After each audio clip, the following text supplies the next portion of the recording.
Do I look academic with the glasses and the braid? I tried to look a little bit academic. Maybe I should introduce this video. Hey guys, my name's Morgan. Welcome back to my channel. And today I'm going to be reading nonfiction. Well, this week. I'm gonna try to read nonfiction for a week. I crave a good documentary or docuseries. I eat those things up. I'm curious to see if I will like nonfiction books just as much. I've read a couple nonfiction here or there. I've read Moneyball. I didn't like the book very much. It was very stats focused, but I loved the movie. I haven't really found a nonfiction book that I absolutely loved, and I would really like to. With me not being in school this year, this is the first time I'm not in school since kindergarten. I still want to learn, you know? So I have a few options in terms of nonfiction books. The whole reason I'm saying I've read 2 nonfictions this year. What 2 were they? I know for a fact I've read 2 nonfictions this year because I was just gonna bring up that I have a goal to read 5 nonfiction books this year, and I know 2 in my reading journal are crossed off. I don't know what 2. This year has been so long. Let me go look at my Goodreads real quick. I think I counted the wager that I read for reading the best books of 2023, the Goodreads Choice Awards. That one I think I counted, but I don't know what the other one is. I'll have to look at my reading journal, but now it's just like bugging me that I don't know. The whole point that I was trying to get at is that I do have a goal to read 3 out of 5. No, I need to read 5 nonfiction books this year. And if I read at least 3 of these, that should make me reach my goal. And beyond that, I would like to read more nonfiction. Like I said, I'm not in school anymore and I still want to be like educating myself. I think it's important that I stay educating myself. I'm very excited for this. I, for some reason, have like really been craving nonfiction. I've been craving fantasy, but I'm trying to wait until September for that because I have a lot of fantasy books on my fall TBR. And not that I don't know. I don't know why, but in my head, I'm like, I can't start a fantasy book until September.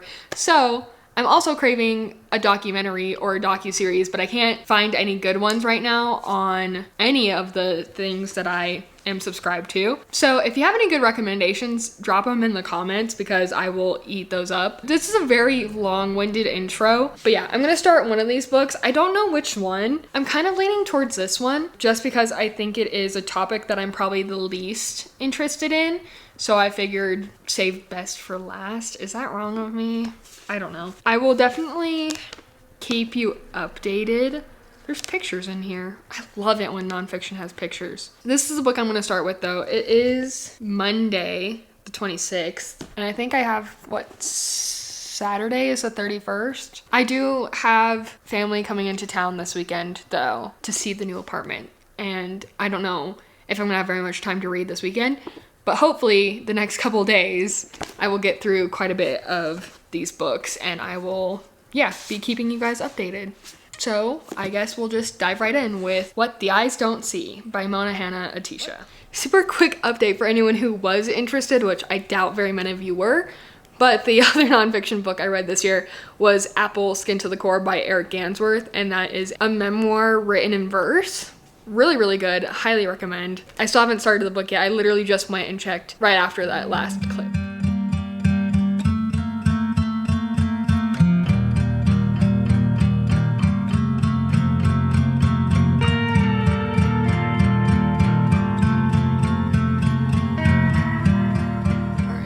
I'm in the same spot, different day though. I have a little bit of an update on what the Eyes Don't See. I'm 100 pages in exactly, chapter 8, and we just got to the point where the narrator, Mona, finds out that there's lead in Flint's water. Hold on, let me describe this a little bit better. Mona Hanna Atisha is a pediatrician in Flint. She oversees resident programs at a clinic in Flint, Michigan. She found out about the lead in the water after she had a barbecue with one of her friends who used to work in some sort of department that deals with public health and water safety, something like that. She feels as though it's her job as a pediatrician to stand up for the children who are being poisoned by the lead in the water. And so that's pretty much what this book is about, is her going into obviously how she found out, how it's affecting the children in that city, and then I'm assuming what they're gonna do to get it to stop. It's weird because obviously I knew about Flint, Michigan. It was like really big in the news for a long time, but like I didn't understand kind of the depths of it. Like I just knew that they didn't have good drinking water. But this, it's very eye-opening on like the reality of the situation and how bad it was for the people living there, like especially the children. Also, part of this book dives into Mona's background, like where she came from, what inspires her and stuff like that, which is really cool. So yeah, I would say it's definitely like doing what I wanted it to do, which is educating me on a subject, like opening my eyes to something. It's kind of really sad just thinking how the people in this city were just done so wrong by their government and their leaders. I guess that's my update though. I'm enjoying it. I think her writing is so very well done. This is gonna sound so rude, but it's better than I was expecting for someone whose main career is science. It's reading as an engaging story, and there's actually one quote in here that I liked, that I tabbed, that said, "The history of public health is loaded with incredible stories and puzzles, which is why so many books are written about contagions and outbreaks. Even zombie stories are metaphors for epidemics." And like that just was like, oh yeah, I mean, I guess I can see what she means by that. Like for sure, there are hundreds and hundreds of sci-fi and even like literary fiction stories about diseases or outbreaks and stuff like that. Like video games are about outbreak. There's literally a video game called Outbreak, you know? So it stood out to me because this is an interesting story, and she kind of points out like it's interesting because there's a mystery behind it, and there's also like there's a problem that needs to be solved, and at the core of every story is a problem that needs to be solved. So I'm kind of rambling, but I do like it so far. I think it is not slow, but it is kind of slow because we're 100 pages in and she's just figured out or read into the lead in the water crisis and is kind of seeing the effects it has on the children who come into the clinic. So that's my update. All right. So I finished What the Eyes Don't See yesterday, and I really needed some time to think about my thoughts on this one. I'm actually like pretty conflicted. I went into this not knowing that it's more of a memoir, and so I think that really like messed with my perception of what I was about to read, because it definitely is a mix of like the facts of what happened in Flint, but also just a lot about kind of her family background and like her experience growing up in an Iraqi family. It's tough because moments where the story in Flint was really starting to pick up would be paused, and then she would talk about her, just like more of her personal experience. And so it made the story feel a little bit slow, but you needed those background moments to kind of understand who she was and why she decided to take on such a big challenge that is like going against what the government is saying and fighting for these children who are getting poisoned by lead. So it's really like conflicting because it felt slow, but those parts felt necessary to know who our character, not that she's a character, but to know who she was. Just don't know how I landed with this book. I do wish we got a little bit more of the parents who fought for their children in this community, because we get a mention of a few people, but not very many. And I feel like it would have been really nice to include like a greater background on some of these characters. Not characters. Why do I keep saying they're real people? Anyways, a greater background on some of what the actual local people in Flint felt during this time. But yeah, I don't feel like I can rate this book. A, because I'm just so conflicted, I don't know where I would rate it, and B, this is like, it's a memoir, this is someone's life, and I don't feel okay rating something like that. I don't know. But that being said, it is Friday. I started this video on Monday, so technically the week is coming to a close, but I'm not gonna get very much reading done this weekend, so I think I'm gonna like, not pause, I'll try to read throughout the weekend, but definitely pick up more on Tuesday. It is a long weekend because of Labor Day. Alright, so it's been, I think, like almost 2 weeks since I've last updated this vlog because, I don't know. But I did finally start Dark Archives by Megan Rosenblum. I'm almost halfway, I think. I'm 124 pages in. And I feel I'm like really intrigued on the topic, and I think I'm really enjoying bits and pieces of this. It does validate my curiosity about the subject because I feel like I've told a few people about what this book is about, and they're like, that's disgusting. And I'm like, but isn't it, like, wouldn't you want to learn? I don't even think I told you what this book is about. Oh my gosh. Basically, Megan Rosenblum is like a research librarian. So basically, she was in a museum when she happened upon, like, it was like a science museum, when she saw a display case full of books, and the plaque on the case said that the books were bound in human skin. So she spent a long time kind of like researching anthropodermic books, and then a scientist ended up creating a way to test books that have claimed to be bound by human skin, to test if it was actually human. And so she ends up like teaming up with this guy, and they go around and test a whole bunch of different books that claim to be bound in human skin. And I feel like I keep repeating myself by saying human skin, but like that's what it's about. It's a morbid curiosity for sure, but I do appreciate how she not only talks about the history of binding books in human and stuff like that, but she also goes into like what the book themselves are about that could have caused their owners to like admire that subject or that book so much to give it something as, at the time, grand as human skin. Because most of the books she's talking about, they were bound, like they were written way before they were ever bound in human skin. They were actually rebinded. Most of the people who did it were doctors who collected books, and in order to like have the best collection or something, they decided to bind their books in human skin. It's very weird, and it also brings up this like kind of controversial subject of whether or not, if a book is tested and it is bound in human skin, should that binding be removed and like the skin be buried or something, or should they keep the book the same? And I'm kind of on the same terms with the author, because she believes like because the book is bound in human skin, that gives it research value, and then there's a lot of stuff that you can study around that. I think this best aligns with my thinking about the subject. What she wrote, it says, "We can't go back in time and stop anthropodermic books from being created, but since they exist, they have important lessons to teach us, if we're willing to reckon with their dark past and all that it tells us about the culture in which they were created." It is very like an interesting read. It is kind of slow though, because she does go into not only the history of the book, but also what the book is about and the historical context of the subject of the book. But I'm enjoying it. I was kind of like, at the beginning, it was kind of slow, but now I'm kind of getting into not the story of it, but I'm kind of really interested in what's happening, so it's not as slow to me anymore. I'm kind of actually reading pretty quickly through it. So that's my update. I have 100 pages left.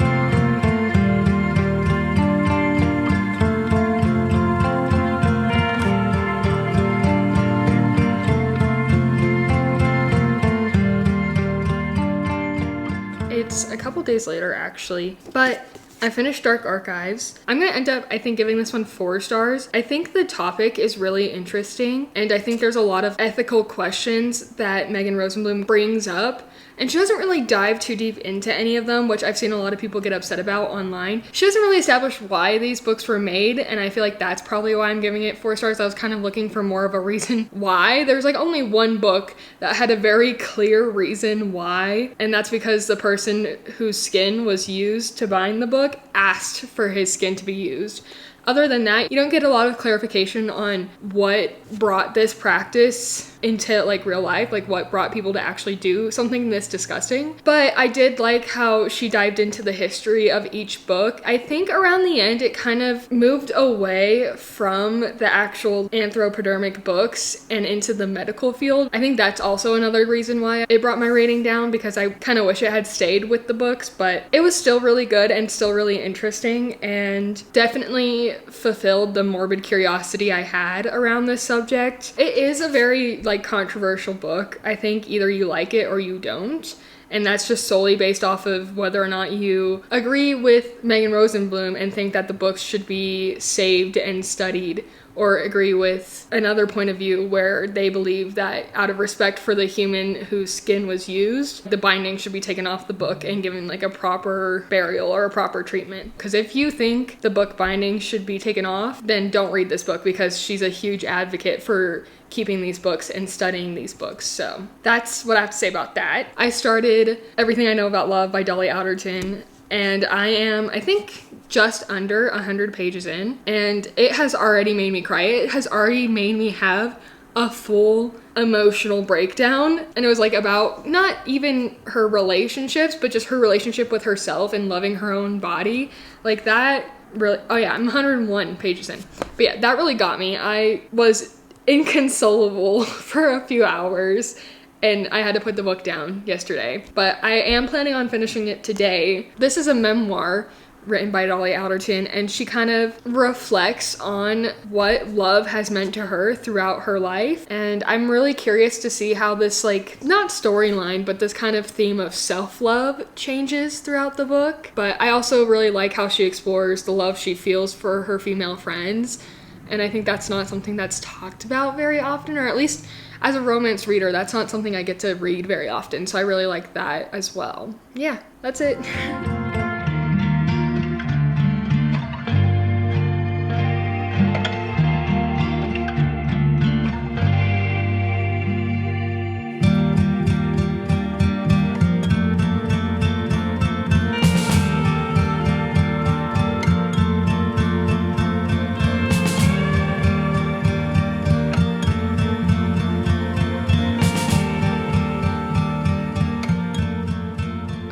So it's many hours later. I did finish Everything I Know About Love, and it did make me cry a second time. That was brutal. What to say? I liked it. Well, okay, first of all, I'm not gonna rate it because it is a memoir. Also, I apologize if you can hear the dishwasher going on in the background. Anywho, I did like it. I think there was a lot of really important messages in there, and I really liked getting a different perspective. As someone who reads primarily romance, I liked getting a different story about love, and I don't feel like I often read stories about either like self-love or love that you find within friendships. So I really liked both those aspects of this memoir. It was really nice getting a different life experience than I've had. I never partied when I went to college. I didn't even have roommates in college, and then the next roommate I did have was my boyfriend.